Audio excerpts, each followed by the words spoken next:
Hi there. Guess what? Should we tell them, Bernard? We're getting ready for bedtime stories, bedtime stories, bedtime stories. We're getting ready for bedtime stories just for you and you and me.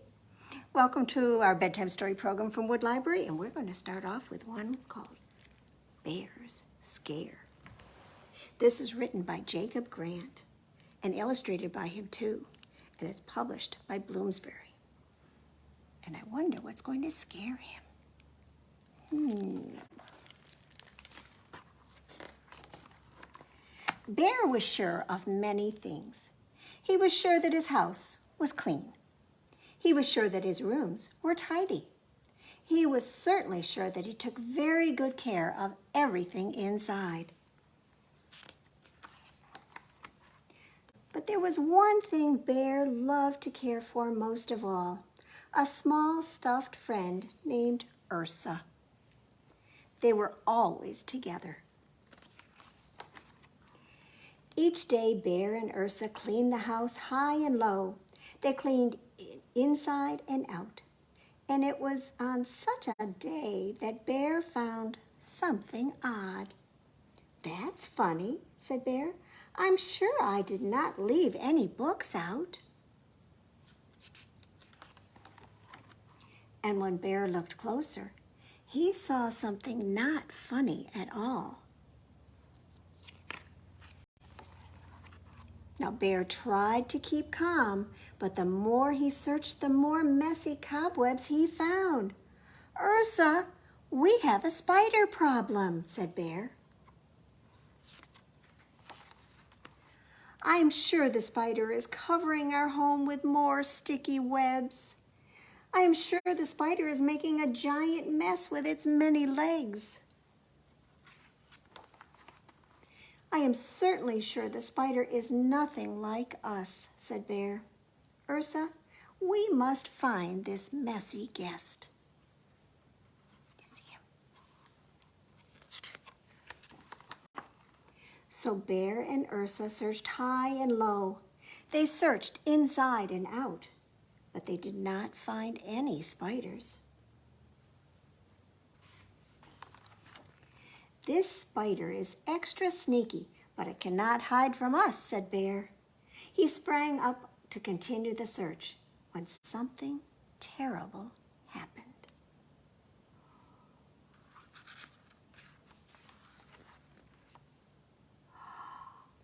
Oh my goodness. Do you see what happened to Ursa? Her leg got caught under the sofa, and when Bear pulled, it ripped. Bear lay there for some time. "Oh, my poor friend, I sure never meant to make such a mess." Once again, Bear searched high and low. He searched inside and out. He had to find a way to help his friend. And when Bear returned, he could not believe what he saw.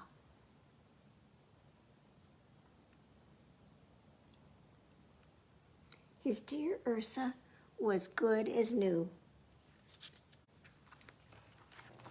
And there among the books, Bear found something he never expected.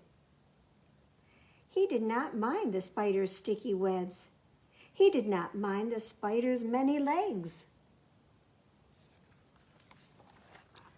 "I certainly do not mind sharing my home with one more friend," said Bear. And that was something that Bear could be sure of. And there's Bear and Ursa and their new friend sharing a book together. And I believe it's all about spiders. And if you look closely,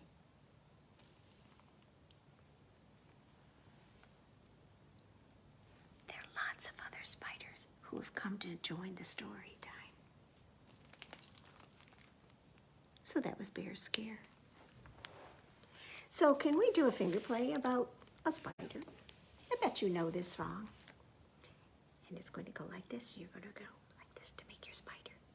The itsy bitsy spider went up the water spout. Down came the rain and it washed the spider out. Out came the sun and it dried up all the rain. And the itsy bitsy spider went up the spout again. And I have mine go way up, right off camera. Way up so I can stretch. And then you know what he likes to do? Slide down again. Well, have you got shoes on right now? I don't, I have bare feet. But we're going to have a story about someone who's found a shoe and wonders who it belongs to. This is called Whose Shoe? And it's written by Eve Bunting and illustrated by Sergio Ruzier, and it's published by Clarion Books. It's a pretty big shoe. Do you think it belongs to that mouse? I don't think so.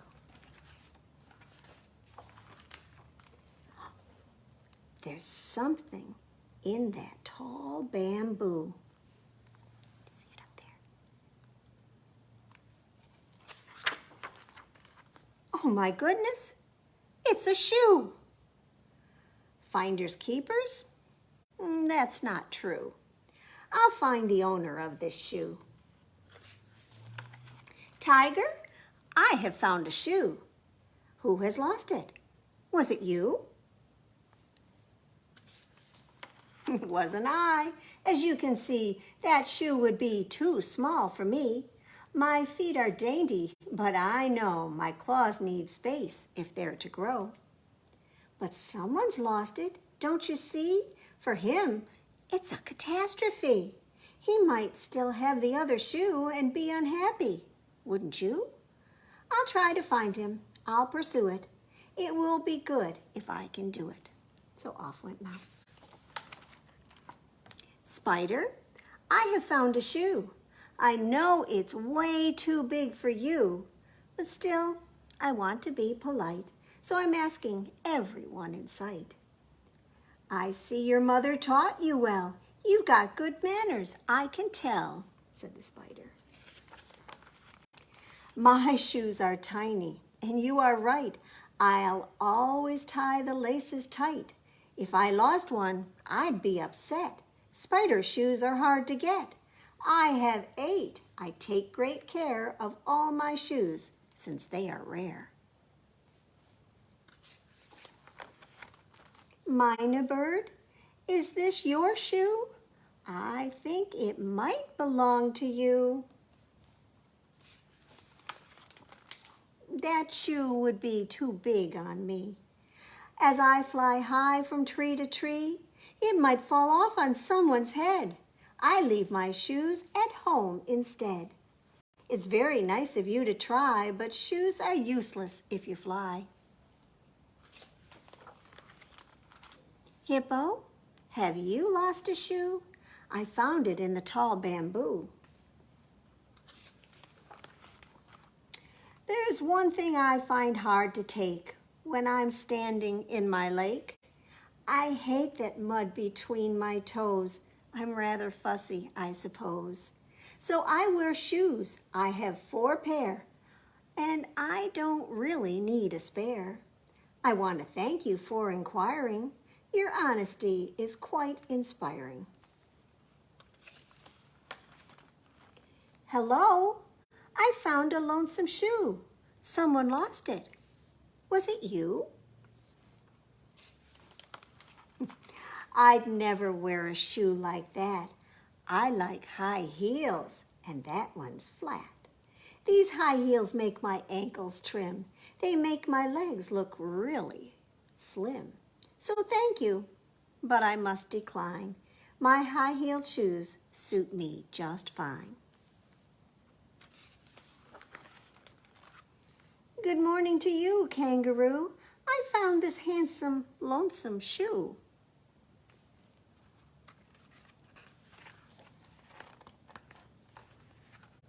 Oh, I think I missed something there. Yep. Oh, goodness me, that's my shoe. I threw it into the bamboo. I have to say I am astounded that you actually found it. It hurt my foot. That made me cross. I gave that shoe a hearty toss.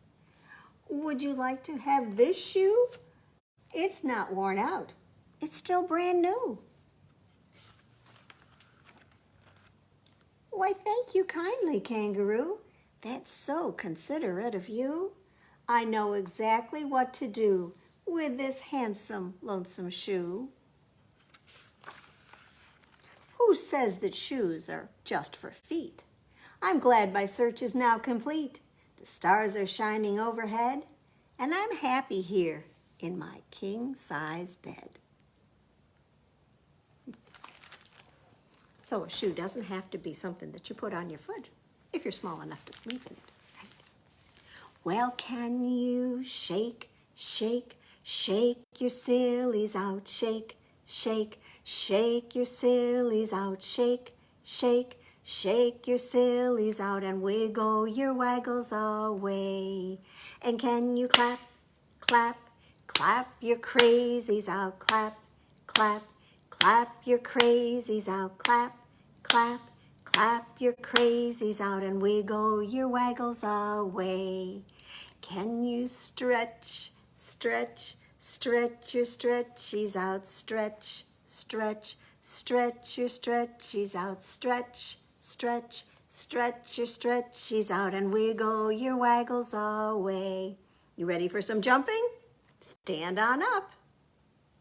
Can you jump, jump, jump your jiggles out? Jump, jump, jump your jiggles out. Jump, jump, jump your jiggles out and wiggle your waggles away. Can you yawn? Yawn your sleepies out, yawn. Yawn your sleepies out, yawn. Yawn your sleepies out and wiggle your waggles away. Can you shake, shake, shake your sillies out? Shake, shake, shake your sillies out. Shake, shake, shake your sillies out and wiggle your waggles away. Let's have a story now about a monster, a tickle monster. This is written and illustrated by Edouard Manceau, and it's published by Abrams.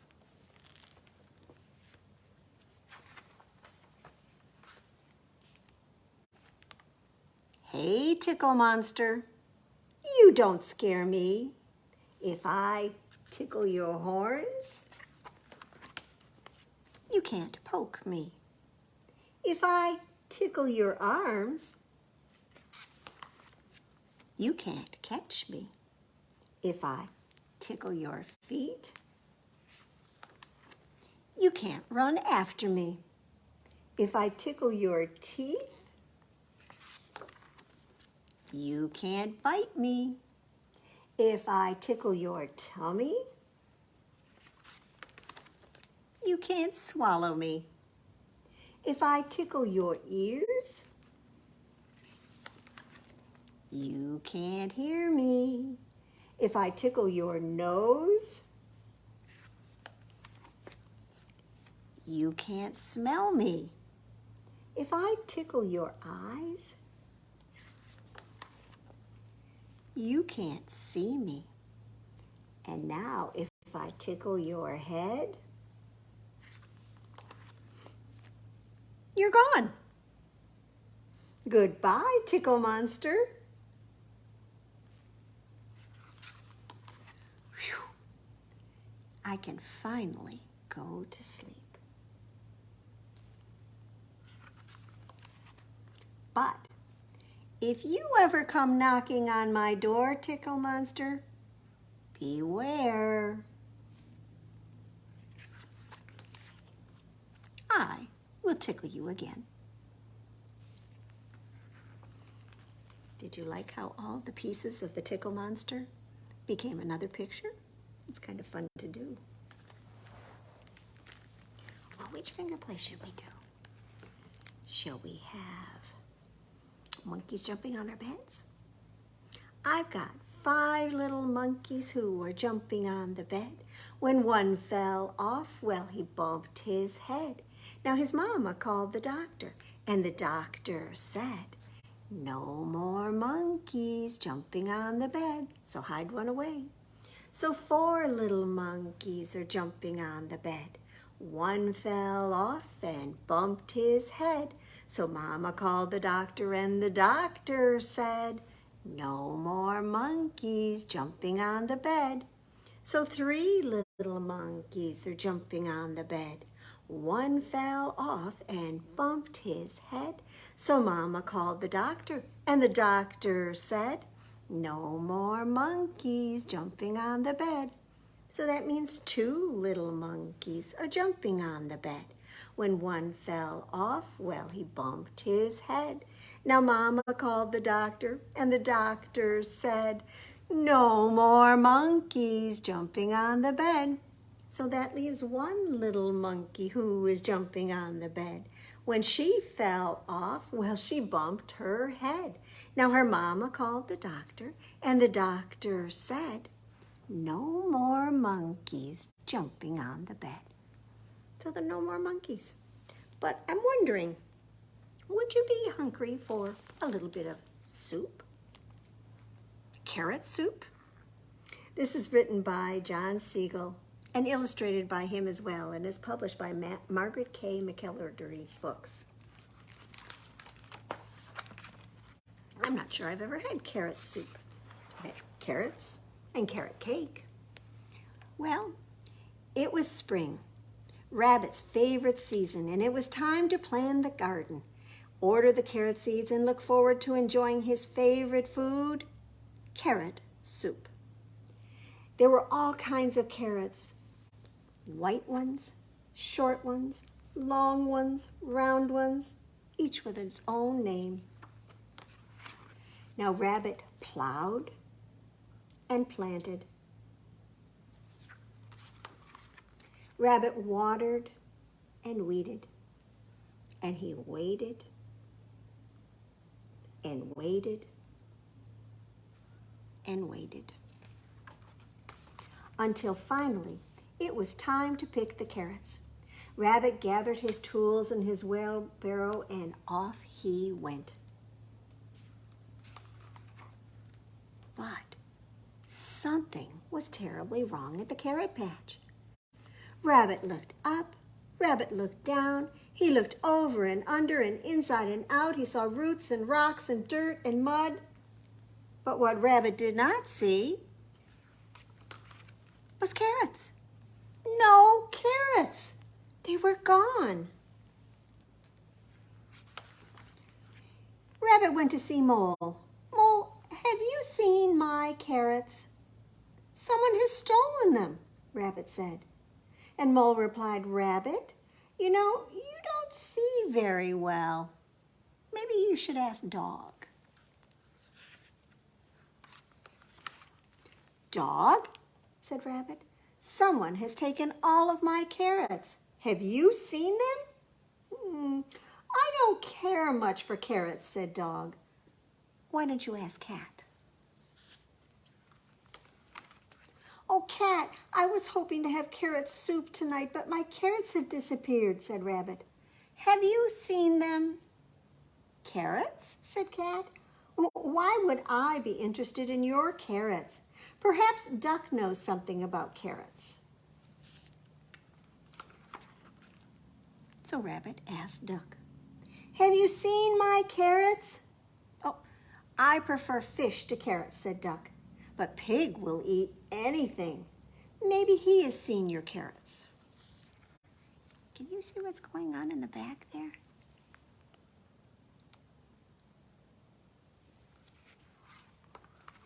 Well, Pig was nowhere to be found.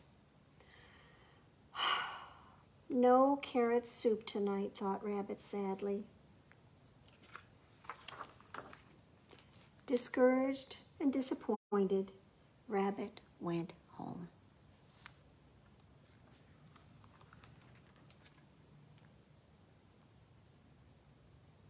Oh my goodness, look at that. I think it's a party.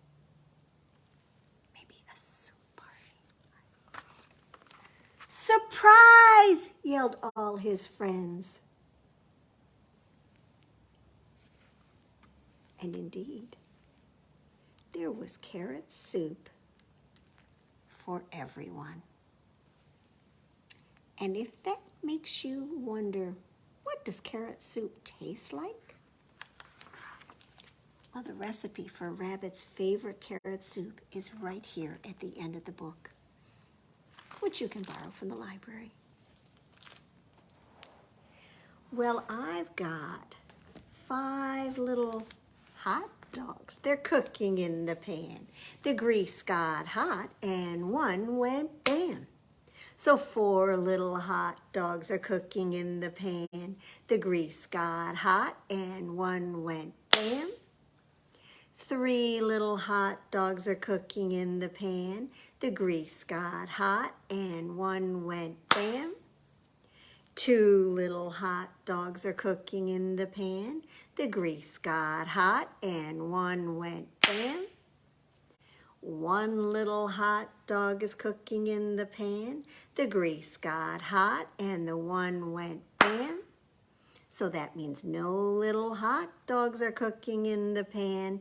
The grease got hot and the pan went bam. Well, I've got one more book before our flannel board, and this is called I'm Not Sleepy. Now, I hope you won't say that to your mom or dad when they say it's time for you to go to bed. This is written and illustrated by Jane Chapman, and it's published by Good Books.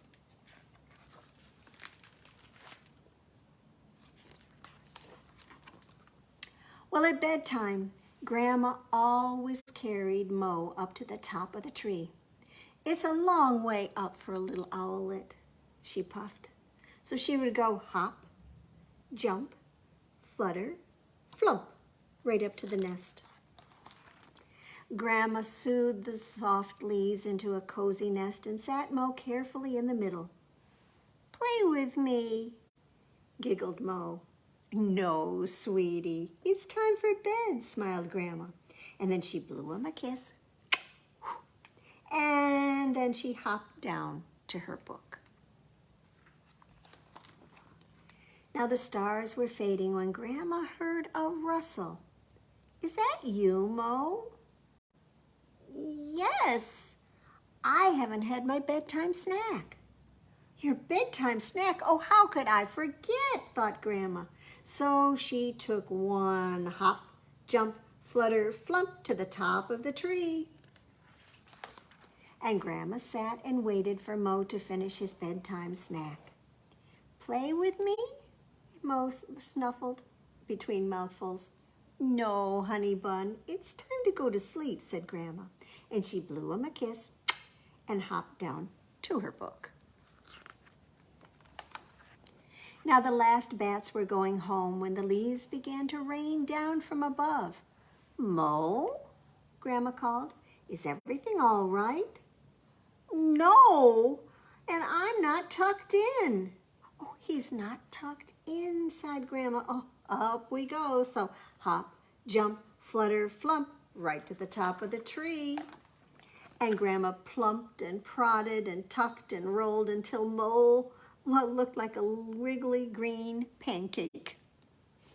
"Play with me?" he laughed. "Oh no, Pickle, it's bedtime," said Grandma. "No more noise now, unless there's an emergency." And then she blew him a kiss and hopped down to her book. Grandma sat in the stillness.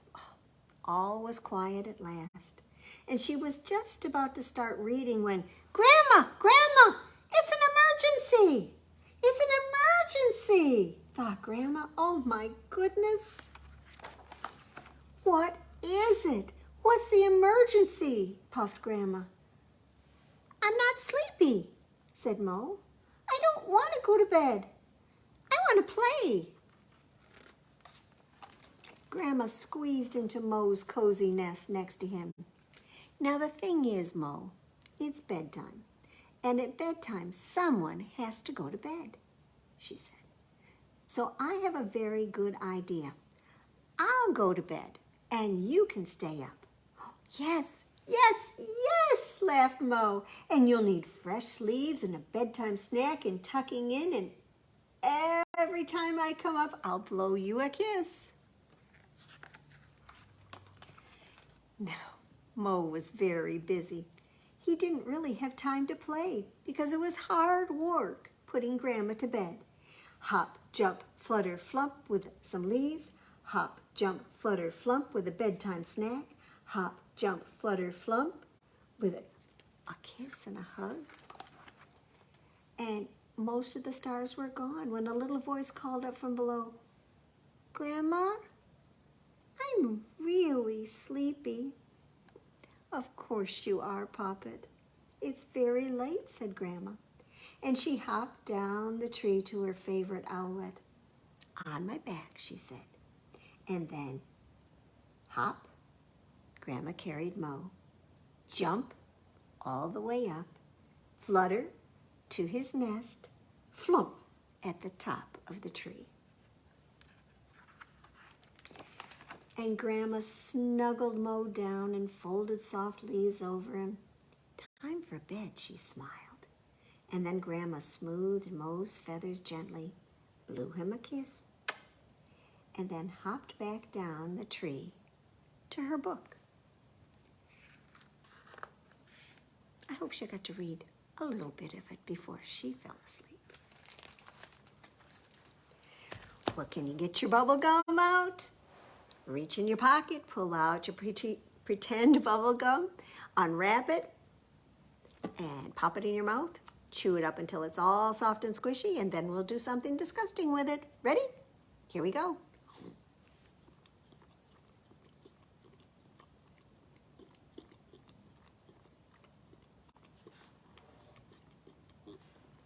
Okay, put your hand out, and when I count to 3, spit your gum in your hand. 1, 2, 3, and clap your hand on top, and that means you've got sticky, sticky bubble gum, sticky, sticky bubble gum, sticky, sticky bubble gum, stick it on your knee.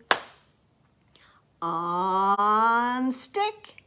Sticky, sticky bubble gum, sticky, sticky bubble gum, sticky, sticky bubble gum, stick it on your chin. On stick. Sticky, sticky bubble gum, sticky, sticky bubble gum, sticky, sticky bubble gum, stick it on your back. On stick. Sticky, sticky bubble gum, sticky, sticky bubble gum, sticky, sticky bubble gum, stick it on your nose. On stick. Sticky, sticky bubble gum, sticky, sticky bubble gum, sticky, sticky bubble gum, stick it on your arm. On stick. Sticky, sticky bubble gum, sticky, sticky bubble gum, sticky, sticky bubble gum, stick it on Mom or Dad. On stick.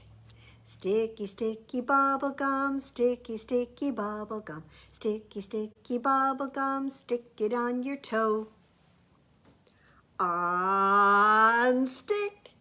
Sticky, sticky bubble gum, sticky, sticky bubble gum, sticky, sticky bubble gum. Time to throw it in the trash. Choo. All right, and I think it's time for us to have our flannel board story. And many of you may have gone to school today, so I thought we'd have one that has a little bit of school in it. Now, if you take a mouse to school, well, he'll ask you for a lunchbox. And when you give him your lunchbox, well, he'll want a sandwich and a snack for later. And then he'll want a notebook and some pencils. So he'll probably want to share your backpack too. And when he gets to school, he'll put his things in your locker and take a look around. Now he might do some math and practice spelling a word or two. He might even try a science experiment. And then he'll be ready for lunch. So on his way to the lunchroom, he'll see some blocks. So he'll build a little mouse house. And he'll make some furniture for it out of clay. And then, well, he'll need some books for his bookshelf. So he'll start by writing one of his own. He'll need lots and lots of paper. And he'll probably use up all of your pencils. And when he's finished, he'll want to read his book to you. And then he'll want to take it home, so he'll put it in the lunchbox. And when the bell rings, he'll run out of the school to wait for the bus. And while he's waiting, well, he'll play a quick game of soccer. And then he'll ask to shoot a few baskets.